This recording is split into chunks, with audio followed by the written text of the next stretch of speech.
tongotra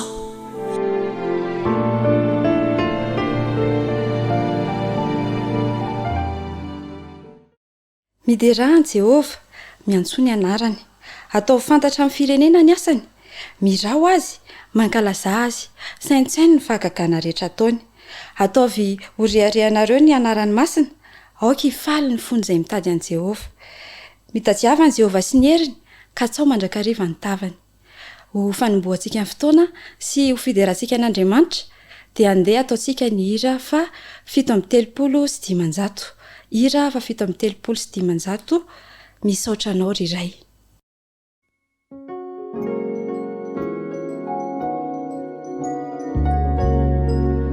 Misaotra anao riray no voazinao indray, ny andony maraina mampamelona ny saina, tokinay zao ity zao fa ianao dia tsy mandao. Ny hira tikatao ny ankalazanao, fa manomenao ny hery ka matsiasa irery, ny anjely irakao indroko alefanao.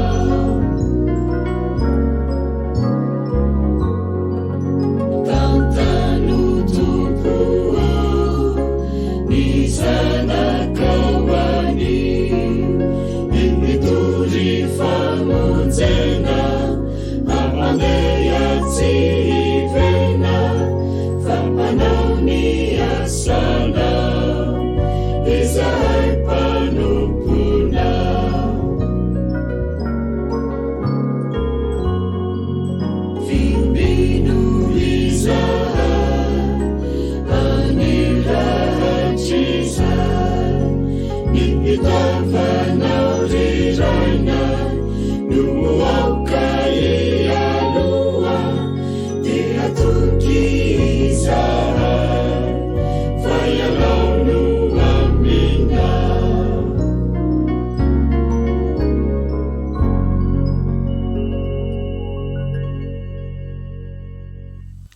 Hariva afakitsika rainay izay ny an-danitra, misaotranao izany amin'ny fiarovanao sy ny fitantananao anay nandritra ny enemana iny, misaotrany amin'ny fiarovanao sy ny fitiavanao anay, mamelany elokay ary ny zavatra rehetra izay ho ataonay mandritra ity tontolo andro ity dia apetraka feno ampelantananao, fa amin'ny anaranao Jesosy no angatahana ny vavaka. Amen.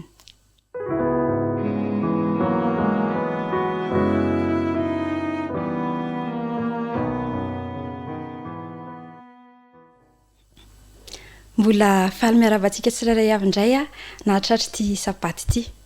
Engany mba samy ho feno fifaliantsika ary andray ilay fitahiana manokana avy amin'Andriamanitra. Ary entsika anoizana ny fotoana ary dia andeha ho arantsika ny tatitra maneran-tany.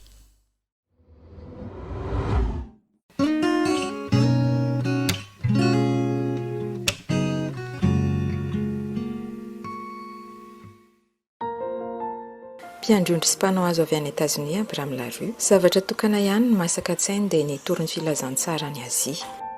Rehefa nanoratra tany amin'ny foibe maneran-tany anefa izy dia novaliana hoe efa zokiolona izy noho izy efa 5 taona sady tsy nisy teti-bola ampy andefasana azy raha teo. Tsy namelany anefa izany faniriana izany ko dia nandeha sambo any Hong Kong izy. Rehefa tonga tany izy ny taona 1920 dia izy ny misionera adventiste voalohany tany Azia.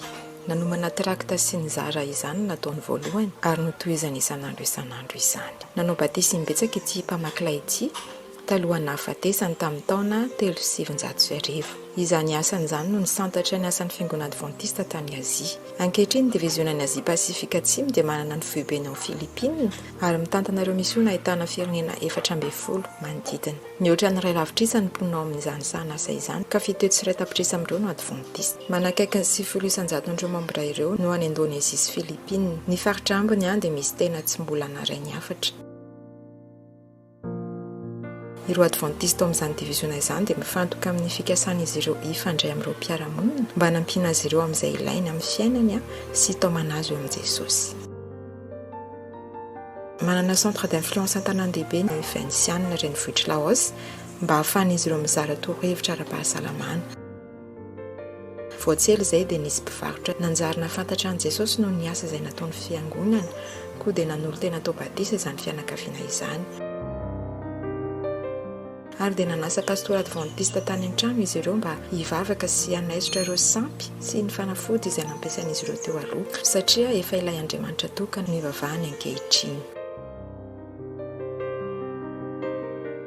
Fombiazana tokoa no nasehon'izany batisa izany teo amin'ny asa fitorianany afatry ny fanantenana amin'ireo saranga antonony sy ambony eo amin'ny renivohitra. Saranga izay sarotra isana teo aloha. Mbola nanao dravitra matipaika ao amin'ny hoavy ny adventiste. Ao anatin'izany ny fividianana librairie afaka mifindrafindra, ahafahana manolotra boky adventiste mikasika fahasalamana, miresaka fomba fiainana ara-pahasalamana amin'ireo mpiara-monina. Ary ny tanora ihany koa dia nandray anjara tamin'izany dravitra izany. Nanangana tarika ara-panatanjahantena izy ireo ary manomana fiaonana mba ahafahana mitaona namana. Ireo membre fiangonana ny Vinciana koa dia manolotra fianarana mozika, teny anglisy sy gestion multimédia ho an'ny isa-tokantrano. Mangataka anao izay hitondra-bavaka ireo asa rehetra ireo izay ahafahan'ny adventiste mamboly fifandraisana sy manantsara ny fiainan'ireo rehetra manodidina azy. Ny vavao an'ireo faritra toy ity izay ao anatin'ilay varavarakely 70 ary misaotra ny amin'ny fanohananao ny asan'ny fiangonana.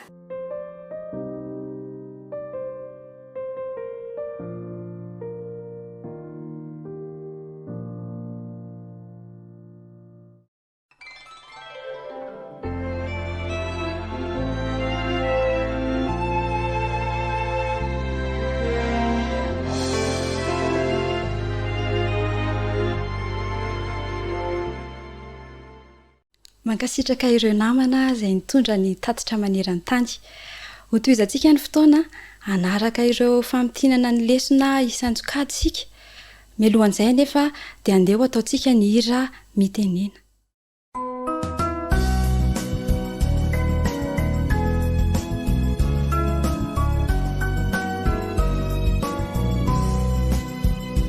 Emisauchanao Jesu malalo Chachizao futona mamizao Yanaranai antunguchao Izai pianachao Kuambitenenale Jesu malalo Izai ainuchalanao Kairote nyadamina Itwechapechaka wampunaya Kuambitenenale Jesu malalo Izahai ainuchalana Kairote nyadamina Itwechapechaka wampunaya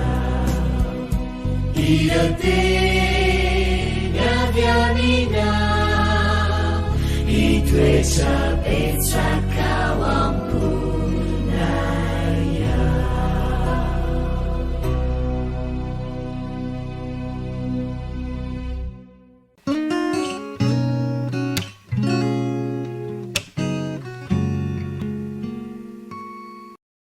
Tonga eo amin'ny fotoanany sasa minondraitsika sorakizy. Faly mirabantsika rehetra fa tratrany taona vaovao angehtsika nahazo taona vaovao namen'Andriamanitra tombonandro-be indray tsika dia tratrany taona ndao efa nofinofa tanana fa tratrany taona isika izao. Anao lesona indray tsika lesona vaovao tsara be ny lesitsika indray amin'ity volany ity fa milozay aloha andehantsika ifampiarahaba dia rehefa aveo hivavaka tsika dia ataontsika ny lesona.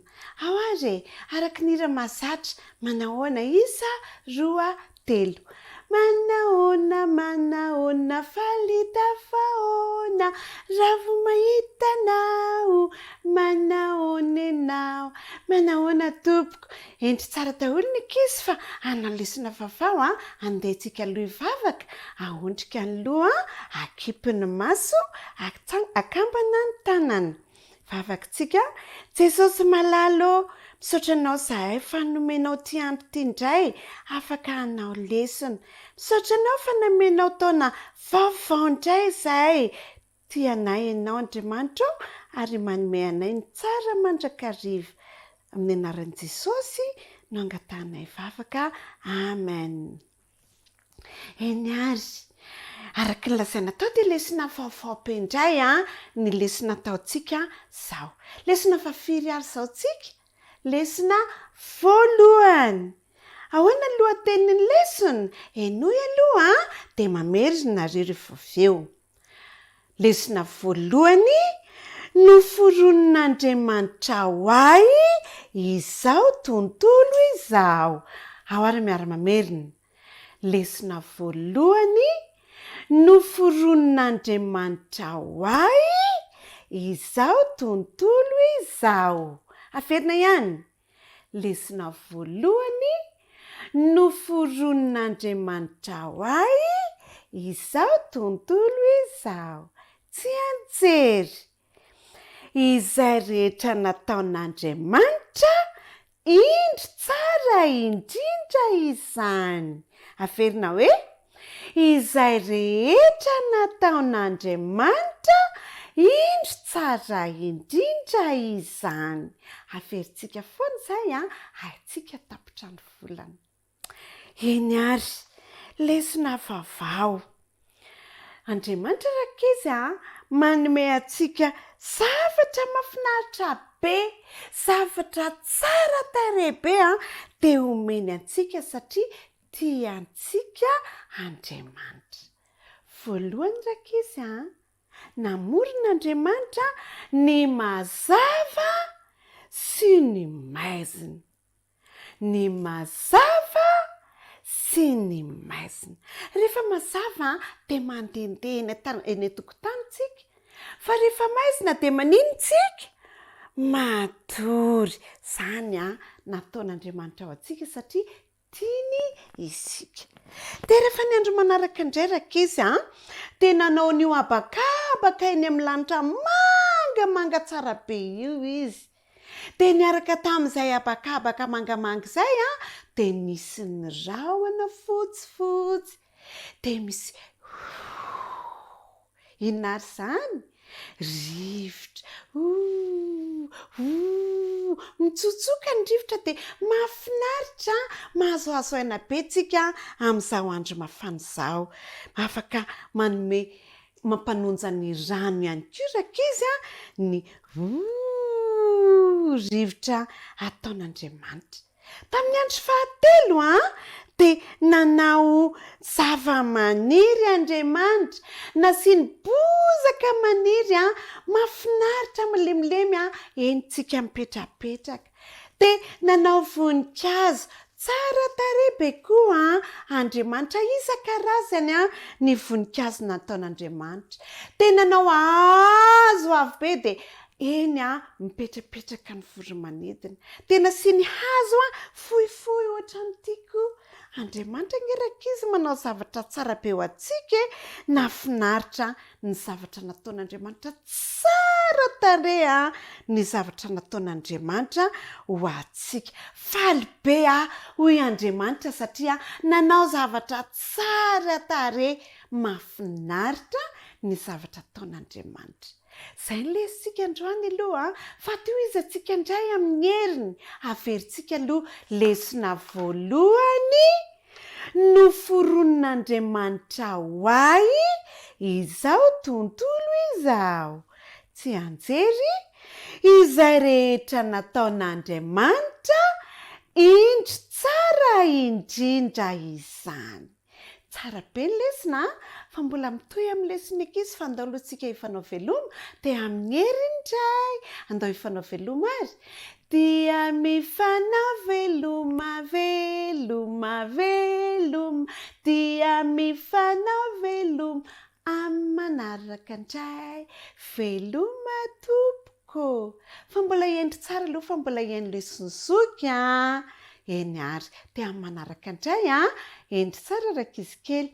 Amen.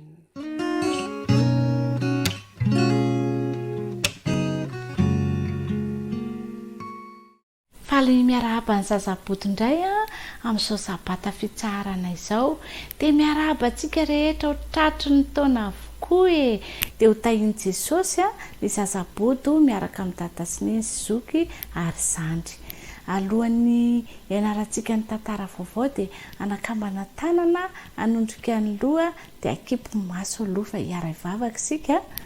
Andriamanitro, faly be izay misaotra anao no nenemana feno fitahiana izay nomenao anay. Dia omenao anay koa ny sabata fitsarana mba iarahanay aminao. Ingany mba ho sabata feno fitahiana tokoa. Andraisanay rehetra n'izany famelan-keloka izany. Amin'ny anaran'i Jesosy no hanaovanay vavaka. Amen. Tantara vaovao indray ny anarantsika nandritra ny herinandro mitondra ny lohateny hoe ny tamin'ny voalohany. Ao amin'ny Genesis toko voalohany 1:30 misy ny tsy anjery ary hitan'Andriamanitra fa tsara izay rehetra nataony. Andraso aloha za ihany manao mbola tsy nanisa telo ary hitan'Andriamanitra izay rehetra nataony fa indro tsara indrindra izany. Iaraka manisa telo indray aloha. Isa 2:3 ary hitan'Andriamanitra izay rehetra nataony indro tsara indrindra izany. Bravo! Taloha ela be dia tsy nisy endrika araka izy ny tany misy antsika fa mbola maizina be. Dia nanapa-kevitra inge Andriamanitra anamboatra tontolo vaovao amboariko tsara tarehy ny tany. Dia ny zavatra nataony tamin'ny andro voalohany nanao ny mazava Andriamanitra. Nahafinaritra be raka izy fa nanao ny mazava Andriamanitra. Dia faly be izy hoe indro tsara izany mazava izany izay rehetra nataon'Andriamanitra dia nankasitrahana avokoa fa tsara. Dia tamin'ny andro faharoa Andriamanitra nanao ny abakabaka ny rivotra. Manga anie izany lanitra nefa nahita lanitra manga tsara be moa. Nanao an'izany rehetra izany Andriamanitra tamin'ny andro faharoa. Dia nataony koa hoe aoka ny tany, aoka ny ranomasina hiangona amin'ny toerana iray dia miseho ny tany. Dia nisy izany nipotra ny tany. Dia le rano teo nantsoin'Andriamanitra hoe ranomasina. Dia mbola nanao zavatra hafa koa nge Andriamanitra tamin'izany andro izany. Nanao bozaka mahafinaritra izy nanao voninkazo izy be dia be ny lokon'ny voninkazo isan-karazany. Dia nanao inona koa moa? Nanao hazo koa Andriamanitra. Dia inona koa re? Tamin'ny andro fahatelo izay rehetrarehetra izay. Andriamanitra nge tia antsika dia nanao zavatra mahafinaritra be izy mba ho antsika. Dia mbola nitoy ihany tamin'ny andro fahaefatra indray dia nanao ny zavatra teny amin'ny lanitra teny Andriamanitra. Inona reo? Nanao volana dia masoandro dia kintana. Rehefa amin'ny atoandro dia miseho ny masoandro. Mazava be izany ny andro. Dia natao hoe andro le mazava be. Dia rehefa amin'ny alina indray inona no miseho amin'ny alina? Ny volana sy ny kintana manjelanjelatra be. Izay no miseho amin'ny alina. Dia hoy Andriamanitra hoe indro tsara izany. Dia mbola nitoy ihany ny famoronana nataon'Andriamanitra. Dia tamin'ny andro fahadimy indray Andriamanitra dia nanamboatra zava-mananaina nge izy. Tao anaty ranomasina tao nasiany inona moa? Nasiany trondro isan-karazany. Dia nasiany be dia be ny lokony nataony tsara tarehy be, manjelanjelatra tsara be mihitsy ny lokon'ireny trondro ireny. Dia teny amin'ny lanitra indray nasiany vorona manidina isan-karazany. Dia misiontsioka ireny vorona ireny mihirahira mideran'Andriamanitra. Dia napetraka teny ambony hazo ireny vorona ireny rehefa reraka satria namboarin'Andriamanitra ho antsika izany rehetrarehetra izany nataony tsara indrindra izany Dia faly be nge Andriamanitra tamin'izany. Dia mbola namboatra inona moa? Biby koa Andriamanitra. namboatra biby vaventy izy mahafantatra omby ve nareo omby soavaly elefanta de ina koa liona fa mbola tsy nanaikitra reny de nataon'Andriamanitra daholo reny biby vaventy reny de nanamboatra ina moa le mitsambikimbikiny kangourou nanamboatra an'izany koa nge Andriamanitra de nanamboatra bitro koa nge Andriamanitra be de be ny zavatra noforon'Andriamanitra raiky izy mba ho an'ny olombelona ny jereny daholo ny zavatra rehetra de hoy izy hoe indro tsara izany Andriamanitra nge tiatsika de namorona zavatra tsara be mihitsy izy ho antsika zay ny tantarantsika androany de ianarindray ny lesona manaraka fa mbola mitoy ny tantara tsara be mihitsy fa andao aloha iara ivavaka Andriamanitra misaotra anao zay noho ny famoronana tsara be nataonao anay zanak'olombelona omeo fahendrena mba hiankasitraka reny zavatra noforononao reny de haikarakaranizy ireny koa na de zazaboto aza izahay amin'ny anaran'i Jesosy amen. Ny faranary ny fotoanantsika mametraka mandra-piona de endry tsara daholo fa mbola misy lesona ankizy velomary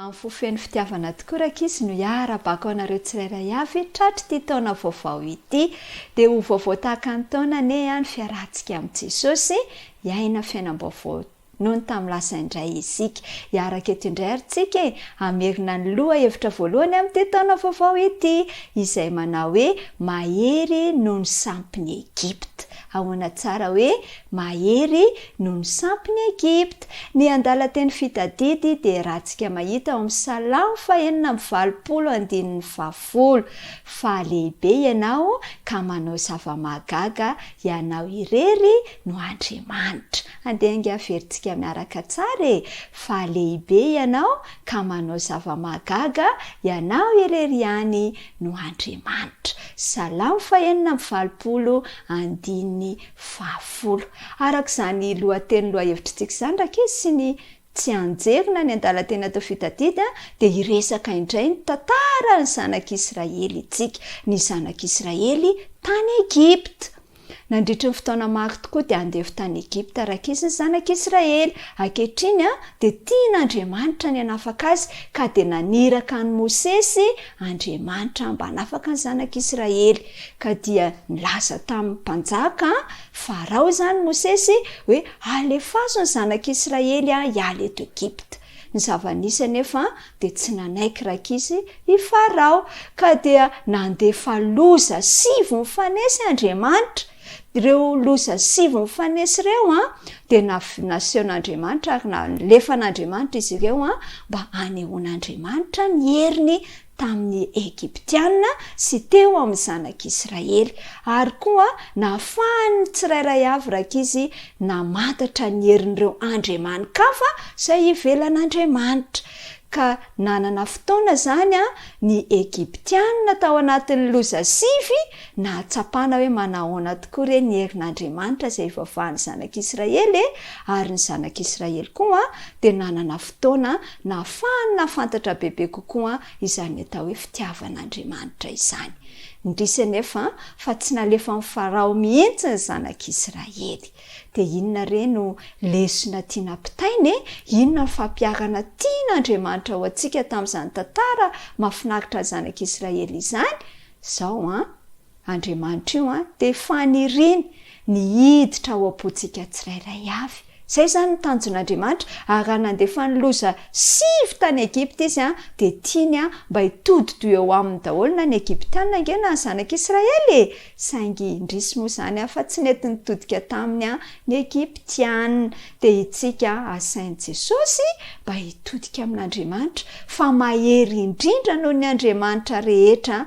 ny Andriamanitra izay vavahantsika io rak'izy indrindra raha mazoto miakindoha aminy sy manatona azy amin'ny herintsika rehetra itsika ka dia tsarofy ary fa manao zava-mahagaga ho azy ianao Andriamanitra ary amin'ity taona vaovao ity dia izany tokoa ny fandriako ahita zava-mahagaga tokoa eo amin'ny fiainanao anie ianao noho ny fiarahanao amin'Andriamanitra dia tazony mafy ary izy fa hanao zava-mahasoa ho anao tokoa dia izay indray ny loha hevitrintsika ho tahiny Jesosy daholo itsika mandritra ity taona ity ho taom-pambiazana ahafahantsika manomatena itsenan'i Jesosy ene ny taona vaovao izay omeny antsika rakizy dia izay veloma daholo dia manaova sabata mahafinaritra miaraka amin'i Jesosy veloma re.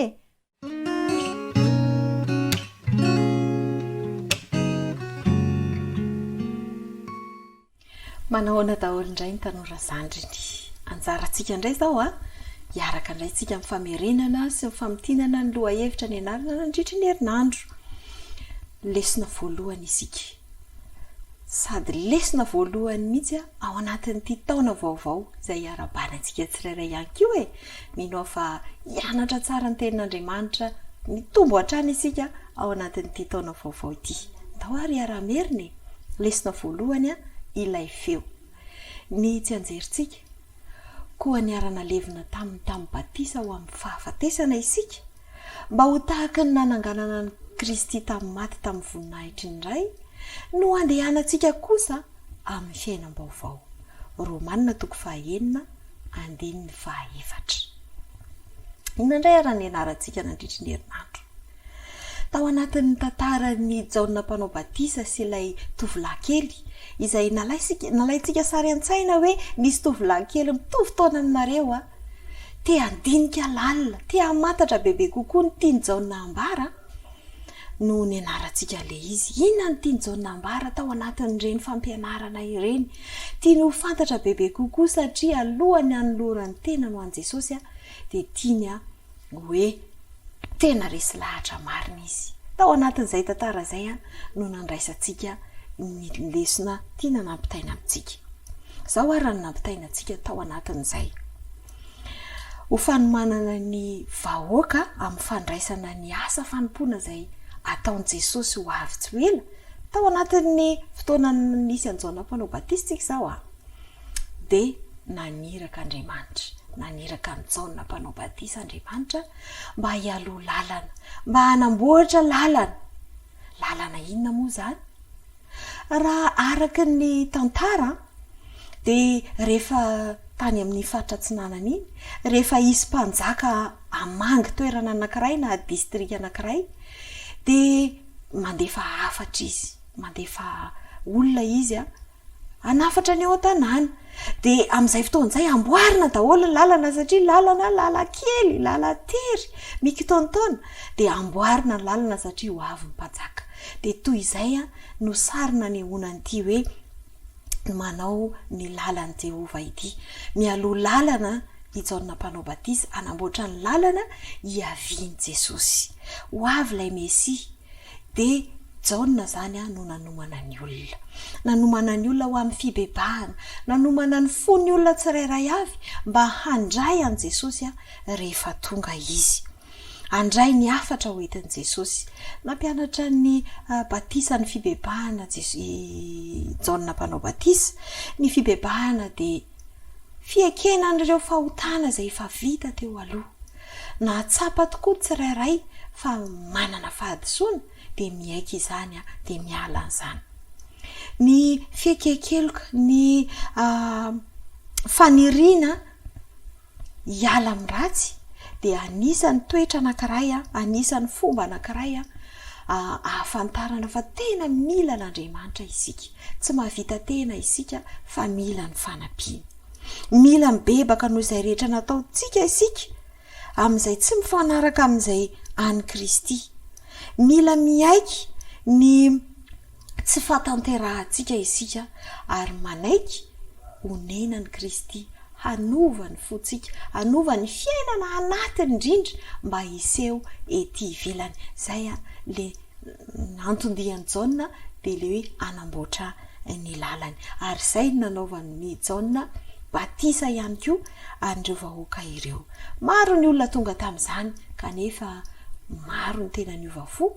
Teo ihany koa ireo mpisorona sy fariseo izay tsy niova fo izy satria nieritreritra izy fa efa tsara ny tenany ary tsy mila miala n'izao ny satria nieritrereta fa n'izao any dia efa mety nefa mila miala amin'izany isika raha ohatra ka tia hovain' Jesosy ny fotsika sy ny fiainantsika.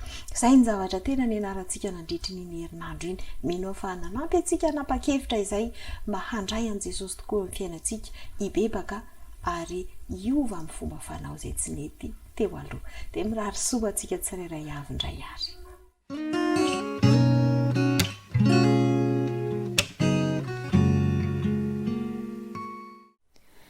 Amin'ny fifaliana tokoa no hiarabana ny tanora mantoanto rehetra, hiarabanantsika rehetra ihany koa, nahatratra izao taona vaovao izao isika rehetra. Lesona vaovao ihany koa ny ianarantsika indray mandritra ny 3 volana, ary ny lesona voalohany izay ianarantsika androany dia hoe ireo fanjakana roa. Ireo fanjakana roa. Ny tsenjery dia izay hitantsika ao amin'ny jaona voalohany toko 4 ny 4 andeha iarahantsika mamerina izany. Anaka, ianareo dia avy amin'Andriamanitra ary efa naharesy ireny, satria lehibe izay ao aminareo no izay eo amin'izao tontolo izao. Inona moa no tian'ilay lohatenitenenina hoe fanjakana roa? Aiza no misy an'izany fanjakana roa izany? Ny fanjakana voalohany dia izay fanjakana misy atsika amin'izao fotoana izao.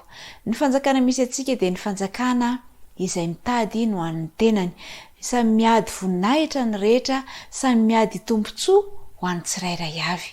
Ny fanjakana faharoa kosa izay resahantsika ao anatin'ny lesona dia ny fanjakana izay misy an'Andriamanitra. Fanjakana izay homanina ho antsika tsirairay avy rehefa aoriana kanefa kosa dia fanjakana azontsika hiomanana dian'izao izany. Ny mpanaradian'i Kristy dia miaina eo amin'izao tontolo izao sainga olom-pirenena mahatoky kosa amin'ilay fanjakana izay efa nomanana antsika. Ka ny fototra hiainana ao anatin'izany fanjakana izany dia tsy inona akory fa ny fitiavana. Fanjakana izay miorina sahady ao am-potsika sy ao an-tsaintsika izany fanjakana izany. Tsisy fitiavan-tena any, tsisy fitadiavana no an'ny tena, fa kosa fikatsahana izay mahafaly an'Andriamanitra sy fikatsahana izay mahasoa ny hafa ihany koa. Hitantsika tao anatin'ny lesona ny tantaran'ny pastora Troy, niaraka tamina tovolahy anankiroa dia tsy iza fa i Krisy sy i Keny. Rehefa nirava ny fotoana dia nangataka mafy tamin'Andriamanitra pasteur hoe aleo mba tsy reto zazalahy reto niaraka amiko Andriamanitra. Kanefa noho ny fandaminana dia tsy maintsy Keny sy Krisy no niaraka tamin'ny pasteur andeha hanao famangina fohy be momba an'ireo vehivavy hiara-ny herisetra. Dia rehefa nandeha tany zareo dia nivavaka ihany pasteur Andriamanitra ahoana reny ataoko amin'reto zazalahy reto. Dia rehefa tonga tany amin'ilay toerana nefa ka nanantona ny tompon'andraikitra izy ireo dia niteny ilay tompon'andraikitra hoe tena mila anareo tokoa zahay mila olona izay hanampy anay amin'ny fambolena voninkazo dia misy olona ihany koa mila olona ihany koa izay hanampy mba hilalaony ankizy. Dia sady kivy pasteur hoe marina raha mba hanao an'izany reto namako reto. Dia avy eo napirisika azy ralahy izy andao ry tanora mahafinaritra, andao hiaraka mitany asa isika. Dia rehefa nandeha i Krisy dia faly ery reto ankizy, niantso azy tao anaty tomobilina, nisotosotomin'ny ankizy izy dia nampilalaony ankizy. I Keny kosany rehefa nahita ilay toerana ambolena voninkazo dia kivy mafy mihitsy nahita ilay izy kanefa nanomboka ny asa tsara ihany izy. Dia rehefa tapitra ny fotoana izay nivorian'ny vehivavy dia nakasitraka azy ireo ny tompon'andraikitra. Faly ihany koa ny pasteur tamin'izay fotoana izay fa kay nisy fitiavan-tena hafahafa tao amin'ny pasteur, fa izy roa lahy kosany dia hitany fa nahita fifaliana tamin'ny fanompoana ny hafa, tamin'ny fikarakarana ny hafa. Izay ilay fanjakana izay iarahantsika amin'Andriamanitra ihany koa. Tamin'i Jesosy toro-teny teo tendrombohitra dia nampianatra izy ny amin'ireo fahasambarana maro izay hitantsika ao Mateo 5. Ireny rehetra ireny ny fototra izay iorenan'ilay fanjakana faharoa izay iomanantsika dia any amin'ilay fiainana mandrakizay. Fa dia eny ety dia manasa anao hoe ianaro ireo fahasambarana izay nampianaran'i Jesosy ireo fa hitondra fifaliana ao antsika ihany koa izany, hitondra fiomanana ao antsika ao amin'ilay fanjakana izay efa oman'Andriamanitra ao antsika. Dia maniry ny tanora mantoanto rehetra mba hanana izany fiainana lanitra izany sady tiany ety an-tany. Mirary soa indrindra re.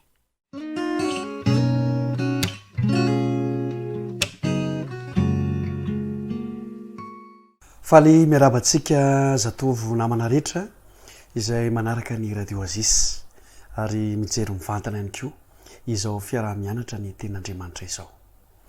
Loha hevitra voalohany no iarahantsika mianatra amin'ity taona vaovao ity ary amin'ny mahataona vaovao azy dia faly manokana ako miarabany zatovo namana rehetra izay niaraka niriary tamin'ny taona 2024 iny dia niara-nianatra ny ten'Andriamanitra teny isika. Nirariko dia mba atonga antsika hanana fiainana vaovao ireny fiaraha-mianatra ny ten'Andriamanitra ireny. Zany hoe ny atonga antsika vaovao zany dia ny zavatra nataontsika tamin'ny lasa. Atonga antsika vaovao amin'ny ho avy. Fa tsy hoe ny tota ihany mivadibadika maniry mba tsy hanao an'izany fitenenana izany tsika zatovo. Fa azonao atao ny miavao mandrakariva. Koa dia miaraba risea tratra ny taona vaovao isika. Loha hevitra mifandraika amin'izay raha teo ihany koa no iarahantsika mamintina amin'izao sabata izao dia lohateny manao hoe teny farany sy vavolombelona. Teny farany sy vavolombelona. Zao no voalazo amin'ny asan'ny apôstôly toko voalohany andiny fafito ka hatramin'ny fahavalo. Asan'ny apôstôly toko voalohany andiny fafito sy ny fahavalo aminaran'i Jesosy. Fa ho kosa izy taminy. Tsy anareo no ahalalany andro na ny fotoana izay fanotendren'ny ray amin'ny fahefany ihany. Fa azo hery ianareo amin'ny ilatsahan'ny fanahy masina aminareo ary ho vavolombeloko any Jerosalema sy eran'ny Jodia sy Samaria ary hatramin'ny farany tany. Zay ilay teny farany sy vavolombelona zany hoe famporisiana izy ity. Voalohany indrindra zany dia zao azo hery isika amin'ny alalan'ny filatsahan'ny fanahy masina na koa hoe azo hery isika amin'ny alalan'ny fanahy masina. Isika zany tsy afaka hanana hery mihitsy na ny fanavaozana ny tenantsika ara dia tsy manana hery amin'izany tsika. Fa ny fanahy masina no afaka manome hery atsika, hery manova. Ny fanahy masina ao amintsika no mahatonga atsika manana hery hiova. Ianao zany raha manana programa hoe mba hiova amin'ity taona vaovao ity dia tsy vitan'ny herinao zany. Fa fanahy masina no miasa aminao mahatanteraka an'izany. Dia azo hery isika amin'ny alalan'ny forotsahan'ny fanahy masina mba azo anjara amin'izany ny ianao. Izay manaraka ny fiaraha-mianatra ny ten'Andriamanitra na iza amin'izao fotoana sy ora izao. Ary rehefa mahazo ny hery fanahy masina dia izao ny toyiny. Ho vavolombeloko any Jerosalema, eran'ny Jodia sy Samaria ary hatramin'ny farany tany. Rehefa mahazo hery ianao zany dia afaka mijoro vavolombelona. Irariko ihany koa mba afaka hijoro vavolombelona ianao satria ny fijoroana vavolombelona ary tanora namako no tena fitoriana amin'ny filazantsara tsara indrindra. Fanahy masina zany dia mitarika antsika hijoro vavolombelona. Amin'ity taona vaovao ity maniry mba ho afaka hijoro vavolombelona ianao. Ho lasa vavolombelon'ny Kristy ianao. Zany hoe raha raisitsika rabaky teny le hoe lasa vavolombelona dia zao ny toetranao, ny fombanao dia mitovy amin'ny toetra sy ny fomban'i Jesosy. Zany hoe toy ny baiboly mivelatra isika. Na dia tsy afaka mamaky baiboly ara ny olona dia ianao afaka baiboly mandehandeha. Afaka mba miteny an'izany ve ianao, afaka azo iainana ve zany, afaka anaovana fampiarana sy fanandramana ve zany, tena azo atao tokoa zany. Indray andro rehefa nanontany ny mpianatra hoe asehoy anay ny ray mantsy an'i Jesosy. Asehoy anay ny ray fa te ahita azy zahay. Valitenin'i Jesosy dia zao. Hatrizay avy eto dia tsy fantatrareo fa zany ho izy izay mahita dia mahita ny ray. Izay tenin'i Jesosy zay dia ohatran'ny tiako mba hindramintsika mba hanaovantsika fiaikana amin'izao taona vaovao zao. Raha manontany ny olona hoe mba asehoy anay io Jesosy Kristy izay torianao sy lazainao fa tsara io, dia afaka miteny ve ianao hoe hatramin'izay teto, niaraka teto isika, niara-niasa, niara-nilalao, niara-nianatra dia tsy fantatrareo fa izay mahita ange dia ohatran'ny mahita azy satria ny toetrako, ny fombako, ny momba rehetra dia tahaka an'izao ataoko izao mihitsy Jesosy.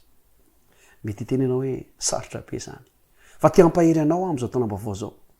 Azonao atao zany. Azonao atao zany. Ny tanora tsy kristianina mety tsy havita an'izany. Fa mety eratsy izy.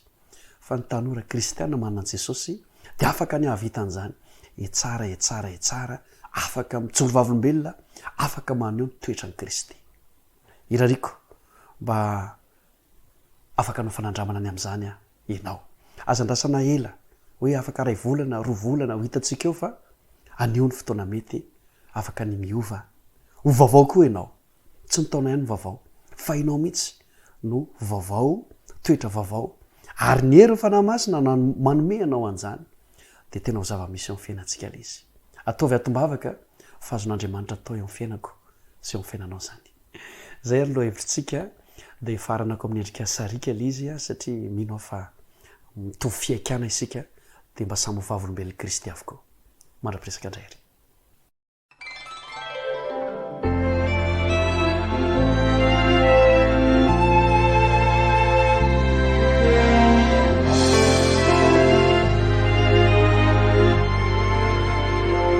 Misaotra ireo namana izay nitondra ny famitinana ny lesona tapany voalohany, mbola andreny tapany faharoa sika dia ny lesona ny tanora zokiny sy ny lehibe.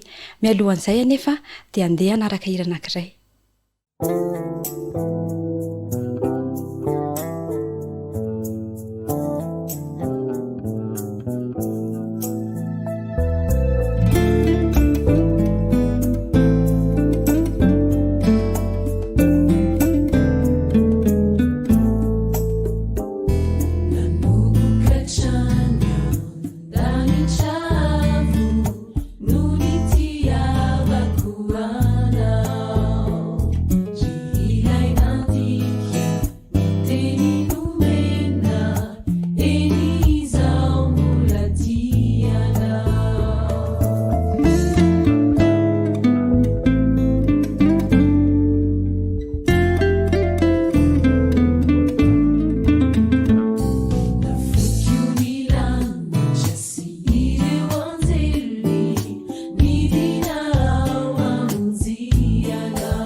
Fifaliana no iarabanantsika tsirairay avy natratra ety sabata ety sabata voalohan'ny taona, sabata voalohany amin'ity telo volana voalohany ity mirary taona hoe feno fitahiana avy amin'Andriamanitra ho antsika tsirairay avy ary mirary sabata feno fahasambarana ihany koa androany ahitantsika fifaliana indrindra miaraka amin'Andriamanitra. Ao anatin'ity 3 volana voalohany amin'ny fiarahantsika mianatra ny ten'Andriamanitra ity ny loha hevin-dehibe moa dia manao hoe ny afatry ny bokyny Hebreo.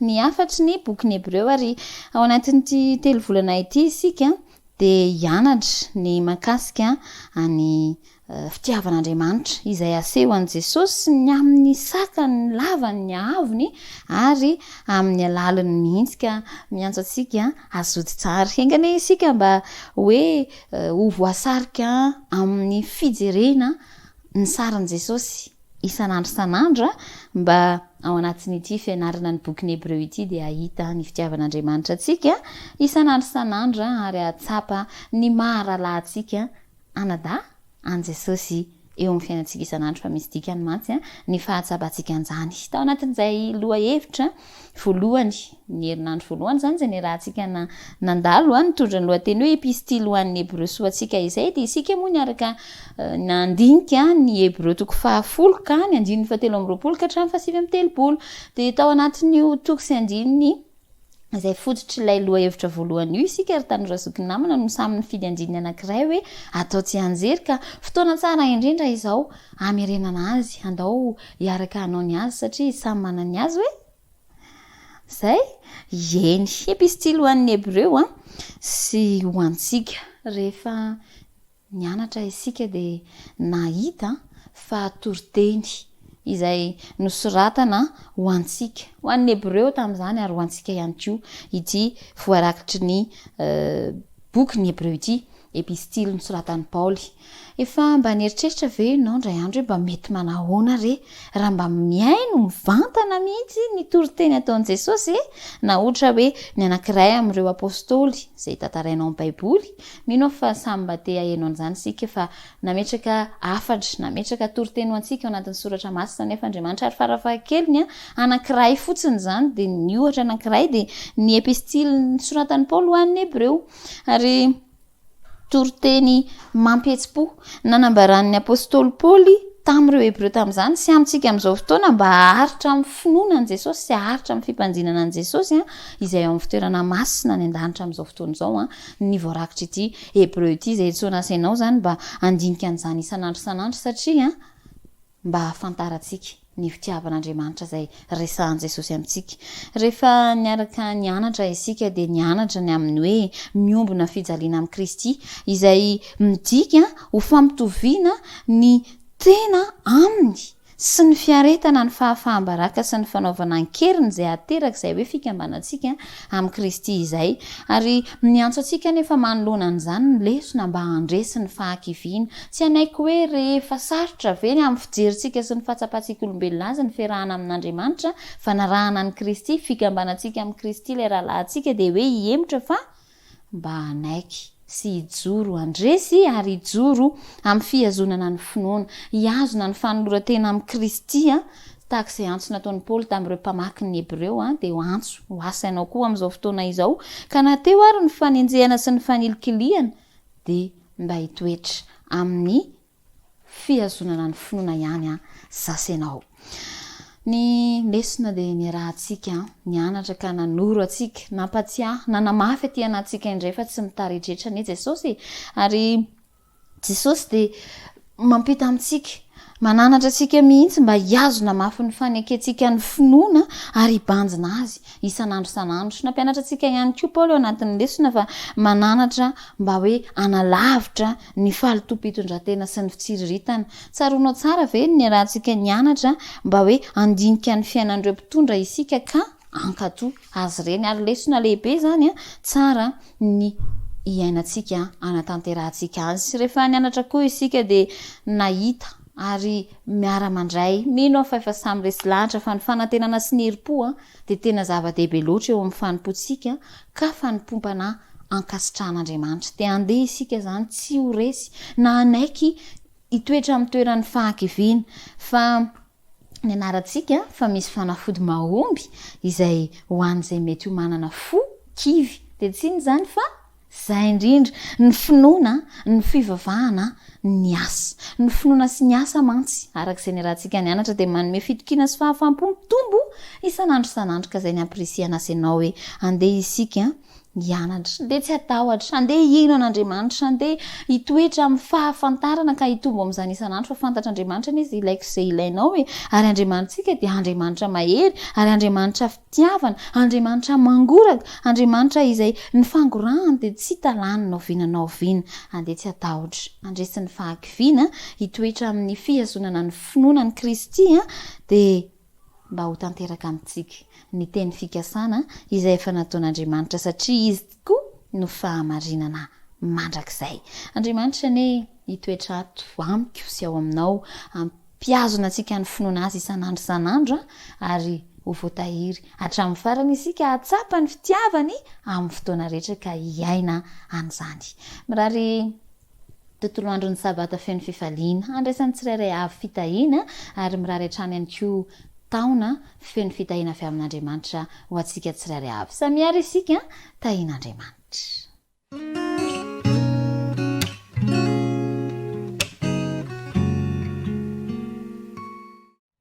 Arabainy nahatratra ny zato taom-baovao ary arabaina koa fa nomena tombontsoa sy tratranatra ianao. Tena faniriko indrindra raha ho fanovozan-kery ho aso anao ny fandaharana andraisantsika fahalalana ka hitondra fiovana ho an'ny isam-baravarana. Raisinao tombontsoa sy fifaliana ny miaona finaritra aminao amin'izao taona vaovao izao. Lohateny vaovao, telo volana vaovao ihany koa no manoloana antsika. Iarahantsika mianatra indray ny tenin'Andriamanitra. Ny lohateny dia hoe ny afatra ny bokin'ny Hebreo ho an'izao andro farany izao. Manana anjara amin'izany zaso ianao manana hafatra izay nampitain'ny lanitra ho fanovozantsika hery sy fahalalana hiatrehantsika ny ho avy. Koa raisina ho tombontsoa sy fifaliana ny manasanao iaraka anomboka ny famerenana n'izany herinandro voalohany izay nianarantsika ny tenin'Andriamanitra izany amin'ny alalan'ny vavaka. Ivavaka.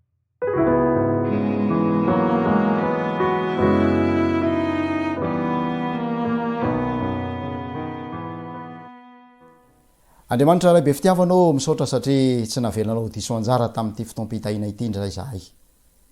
No tantaninao sy narovanao ihany koa, nomenao tombontsoa manokana, famondram-po ka nahatratra izao taona vaovao izao.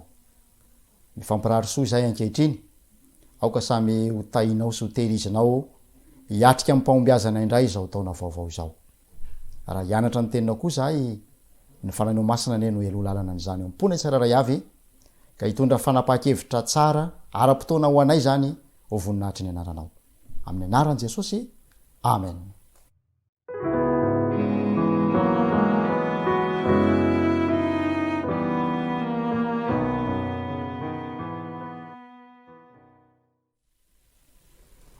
Ao amin'ny bokin'ny Hebreo no misy ny fahalalana izay hotovozintsika indray, iarahantsika makamamy ary ny anarantsika nandritra ny herinandro iny.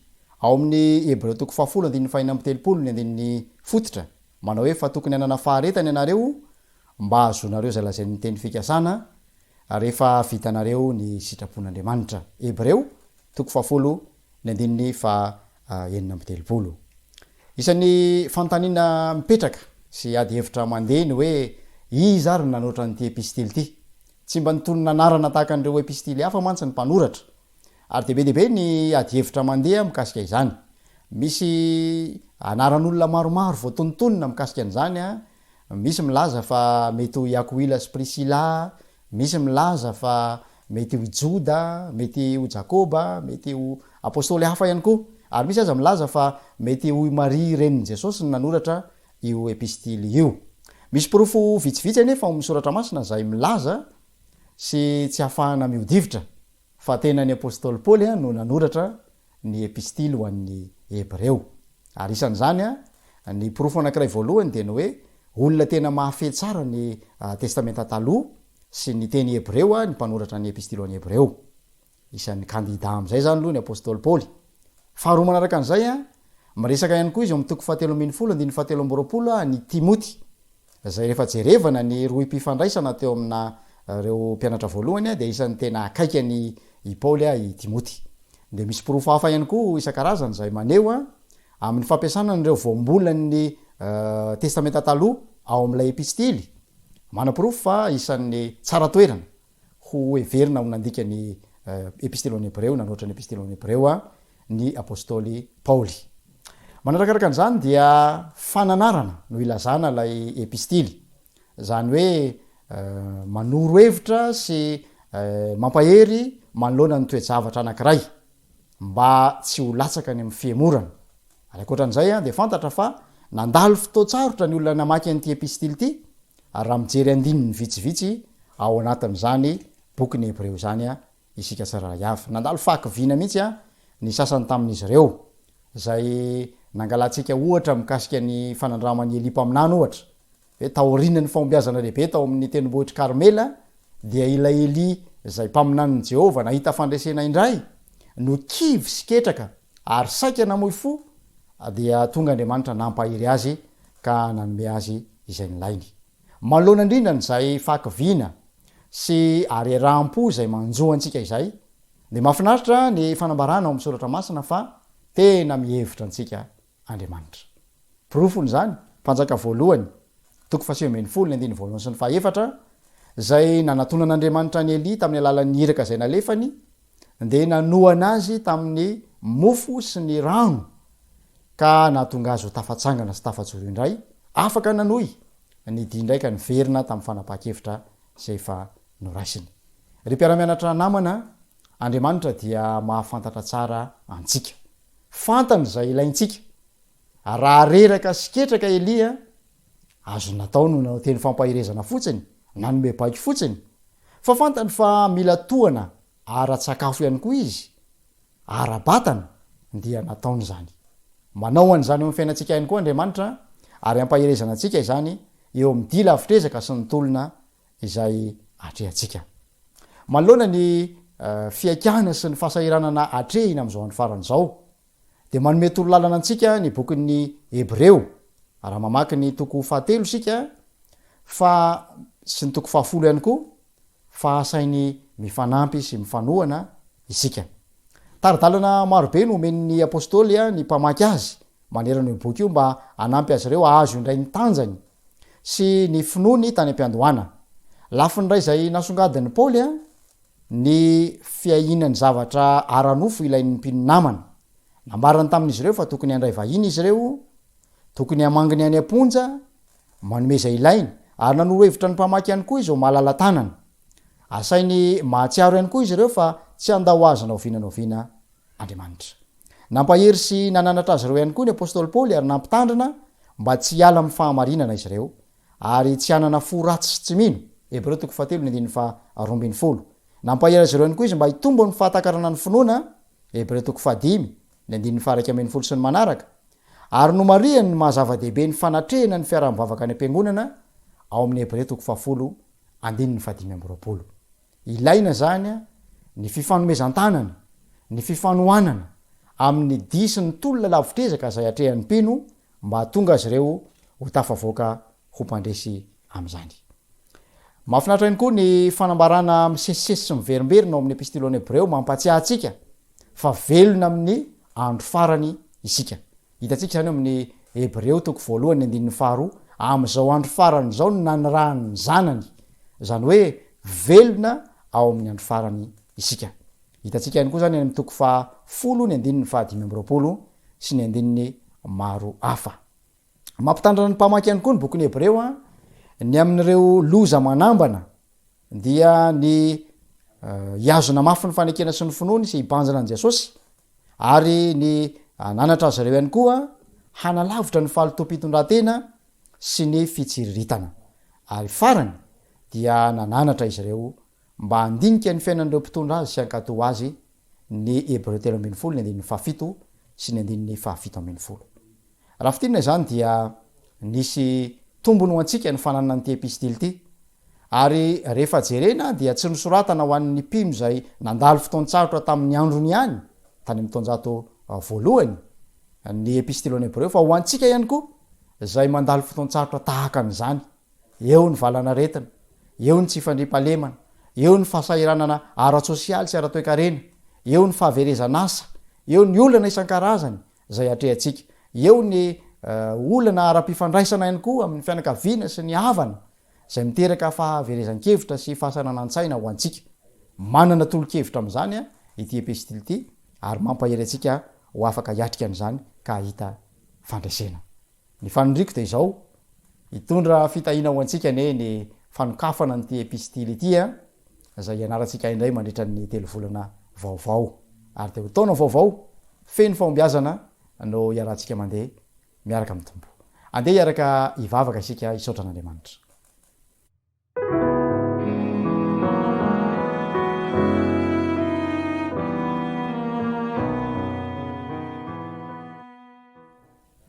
Misaotra tompo fa tsy diso anjara tamin'ny teninao indray zahay androany.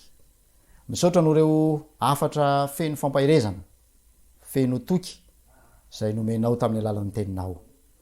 Tehirizo amponay reny amin'ny alalan'ny fanahinao masina. Anjary ho tanjaky ny finoanay ary vadika ho fanapaha-kevitra amin'ny fanarahananao amin'ny andronay sisa rehetra. Mindro matoky zay fa ivoaka ho mpandresy, tsy noho ny herinay sy ny tanjakay, tsy noho ny finoanay akory aza, fa noho ny fahasoavan'i Jesosy manarona anay isan'andro ka manome fahafahana ho anay. Amin'ny anarany no angatana ny vavaka. Amen.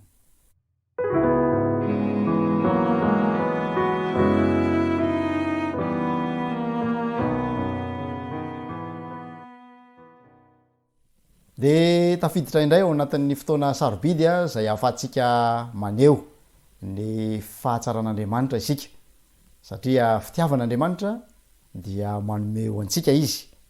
De noho izany fitiavan'Andriamanitra izany dia manome ihany koa manolotra isika mba ho famonjena ny hafa. Tonga amin'ny fotoana ny fanatitra ny sekoly sabata isika anatanterahana andreo tetikasa maro samihafa manerana ny voan'ny tany amin'izany famonjem-panahy izany. Andeha hiara-miasa amin'ny lanitra ao anatin'ity feokira ity no anolorantsika ny fanomezana.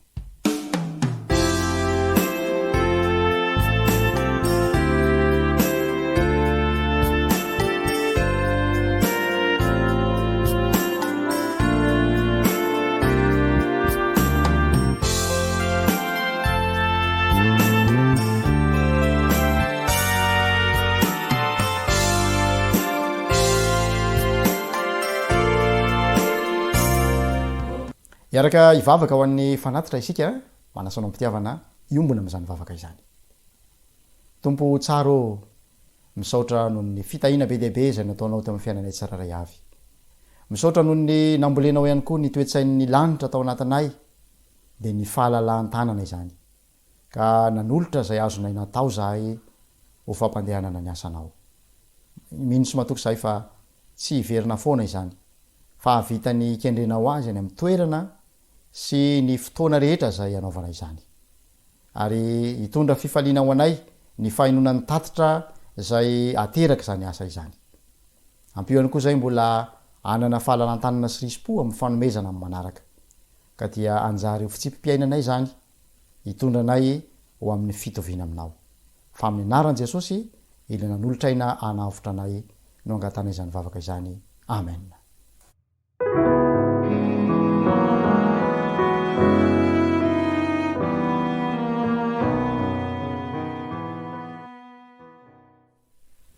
Ireo mpiara-miasa rehetra nandray anjara tamin'ny fanotasana ny fandaran'androany dia napita ny firalintso anao mpijery sy mpiaino ajaina. Mandrapiteny ho ny tompoko lahy, mandrapiresaka ho no tompoko vavy. Samy ho tain'Andriamanitra ary samy anao fety sambatra anatin'ny taona vaovao sika mianakavy. Veloma tompoko.